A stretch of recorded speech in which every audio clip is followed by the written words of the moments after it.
আসসালামু আলাইকুম। আজকে আমি নিয়ে আসলাম আপনাদেরকে আমার যে পুরাতন জমি, যেখান থেকে আমরা চারা তুলতেছি সেটা দেখানোর জন্য। এটা হচ্ছে যশোরের লতিরাজ, যেটা 12 মাসই চাষ করা যায়। এবং এখন যে বর্ষা মৌসুম চলছে, এখন যদি লতিরাজ চাষ করা যায় তাহলে একটানা আপনি 8 থেকে 9 মাস লতি পাবেন। এই লতির বৈশিষ্ট্য হচ্ছে এটা চিকন এবং লম্বা হবে, এবং এটা সবুজ গ্রিন হবে, গ্রিন কালারটা হবে গ্রিন।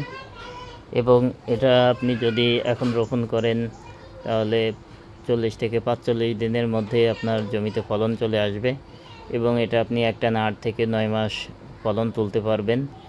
এবং আপনি যদি ভালোভাবে যত্ন করেন তাহলে বিঘা প্রতি আপনি 8 থেকে 9 মণ লতি তুলতে পারবেন।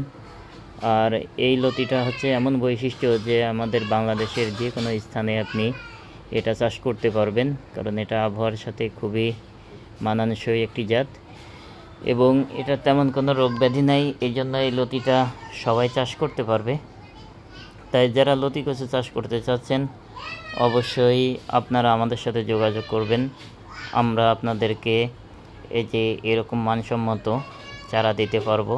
এবং এই চারাগুলো দেখুন কত গোড়া মোটা মোটা চারা। এই মোটা চারাগুলো আপনি লাগালে 40 থেকে 45 দিনের মধ্যে আপনার জমিতে ফলন চলে আসবে, এবং এটা 60 দিনের মধ্যে আপনার জমি থেকে আপনি উত্তোলন করতে পারবেন।